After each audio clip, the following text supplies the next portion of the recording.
보시는 화면은 제가 10월 23일에 올린 영상입니다. 이 영상에서 저는 10월 21일에 주가는 이미 바닥을 찍었다는 의견을 드렸습니다.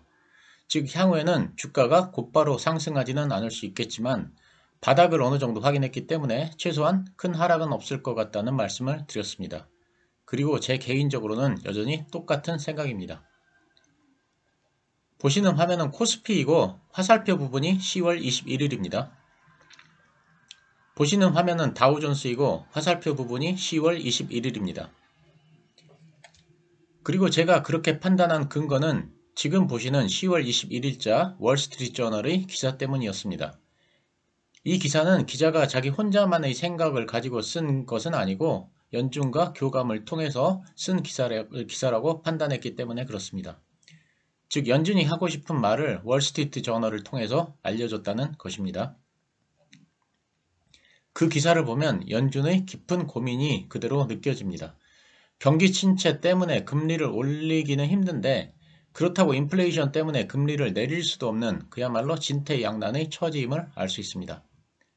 어차피 11월에는 금리를 0.75% 올리겠지만 12월에는 0.5%만 올릴 것으로 예상되는데 그렇게 되면 시장에서 연준이 인플레를 잡겠다는 의지가 약해졌다고 판단할 수가 있습니다. 그래서 주식을 비롯한 자산 시장이 큰 상승을 할 가능성이 있는데 연준은 이것을 매우 염려한다는 기사였습니다. 결론적으로 경기 침체 때문에 연준이 금리를 크게 올리기는 어려운 상황입니다. 그런데 금리를 크게 올리지 않으면 시장에서는 연준이 인플레이션을 어느 정도 용인한다고 인식을 할 것이고 그렇게 되면 자산 시장이 폭등을 할 것입니다. 이는 다시 더 심한 인플레이션을 가져올 것이고 그러면 다시 금리를 올려야 합니다. 즉 악순환이 계속된다는 것입니다. 이것이 연준이 처한 딜레마적인 상황이라고 저는 생각합니다. 그럼 파월 의장이 선택할 수 있었던 방법은 무엇일까요? 이것에 대해 제가 생각을 좀 해봤습니다. 일단 파월 의장이 입으로 겁을 주는 방법이 있습니다. 즉 실제로는 경기 침체 때문에 5%를 상회하는 수준으로 금리를 올리기가 어려움에도 불구하고 입으로는 매우 강경한 발언을 계속 이어나가는 것입니다. 속된 표현으로 뻥카를 날리는 것입니다. 그래서 최대한 자산시장의 상승을 억제하는 것입니다. 저는 파월 의장이 이런 전략을 쓸 것이라는 생각을 해봤습니다. 실제로 FOMC 후에 이어진 인터뷰에서는 어떤 일이 있었을까요? 연준이 금리를 0.75% 올린다고 발표한 후 시장의 반응은 매우 긍정적이었습니다. 주가가 급등해서 다우지수는 1% 높게 올랐고 금리는 급락했습니다. 10년물은 3.978%까지 떨어졌고 2년물은 4.437%까지 내렸습니다.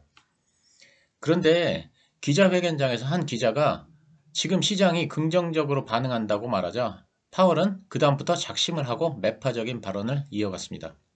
즉 최종 금리 수준은 지난번 예상한 것보다 높아질 것이라고 하면서 시장의 기대와 달리 강경한 발언을 했고 인플레이션이 약화된다는 신호는 없다. 지금 금리 인상 중단을 논의하는 것은 매우 시기상조다. 우리는 갈 길이 멀다. 라고 이런 말을 해서 주식시장을 폭락시켰습니다. 그래서 지금 보시는 한경 글로벌 기사와 같이 일부 매체에서는 파월 의장이 일부러 주가를 폭락시켰다는 말을 했습니다. 이에 대해 월가 일부에서는 파월의 강경 발언을 의심합니다. 경제의 지나친 둔화를 우려해서 금리를 높게 올릴 수 없음에도 불구하고 금리 인상 속도를 늦추는 게 피벗으로 해석되어 주가가 폭등할까봐 일부러 강하게 얘기한 것이라는 해석입니다. 모건 스탠리 짐 캐런 포트폴리오 매니저는 페드의 행동은 인플레이션이 목표 수준으로 낮아질 때까지 금리 인상 기조를 유지할 수 없다는 의사 표시다. 이는 5.5%, 6% 등 터무니없이 높은 수준까지 금리를 올릴 위험을 제거한다. 대신 페드는 5% 금리를 유지할 뜻이 있다고 평가했습니다. 저도 이 의견에 어느 정도는 동의를 합니다. 그래서 저는 이미 주가가 바닥을 찍었다고 보는 것입니다. 제가 이렇게 판단하는 근거는 2018년의 교훈 때문입니다. 이는 제가 다른 방송에 나가서 말씀을 드린 바 있는데 저는 금년과 내년 주식시장이 2018년과 비슷하게 움직일 것으로 예측을 하고 있습니다.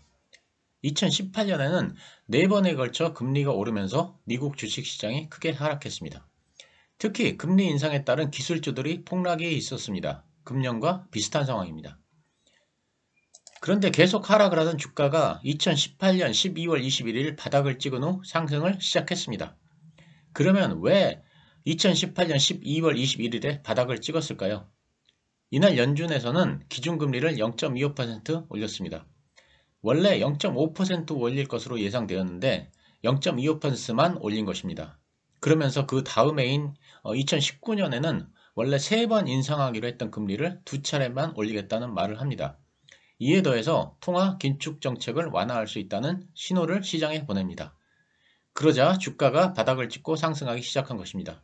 이것이 2018년의 상황입니다. 그래서 저는 이번에도 결국 연준에서 금리 인상 및 통화정책 완화에 대한 신호를 내보낼 때가 사실상 바닥이고 이때를 기점으로 해서 상승을 할 것이라고 계속 생각을 해왔습니다. 그런데 사실 연준의 신호라는 게 좀 애매합니다. 10월 21일의 월스트리트 저널 기사를 과연 긴축 완화의 신호로 볼 수 있을까요? 저는 반은 그렇고 반은 그렇지 않다고 생각합니다. 즉 금리를 급격하게 올리지 않아서 경기 침체에 대비한다는 면에서는 긴축 완화의 신호가 맞다고 생각합니다. 하지만 연준에서는 여전히 그로 인한 자산 가격의 상승을 극대로 경계하고 있습니다. 이런 관점에서는 연준의 신호가 아직 나왔다고 보기는 어렵습니다. 그래서 제 생각은 바닥을 확인한 것은 맞지만 아직 상승 전환까지는 좀 더 기다려야 한다. 즉 어느 정도는 횡보할 것이다. 이런 생각을 하고 있는 것입니다. 그래서 분할 매수를 하는 투자자들은 지금 들어가는 것이 옳은 전략이라고 생각하지만 만약 한 방에 큰 금액을 들어가는 투자자라면 이익을 조금 덜 먹더라도 조금 더 기다렸다가 연준이 확실한 신호를 내보냈을 때 들어가는 것이 옳다. 이런 생각을 해봤습니다. 저는 금리가 5%를 넘어서지 않는 한은 이제는 금리는 이미 주가에 반영이 되었기 때문에 금리 때문에 큰 하락은 없을 것이라고 생각하고 있습니다. 주식시장은 항상 선행합니다. 이제는 금리 인상을 걱정해야 하는 시기는 아니고 통화정책 완화의 시그널을 연준에서 언제 내보낼 것인가에 대해 생각을 해야 하는 시기입니다.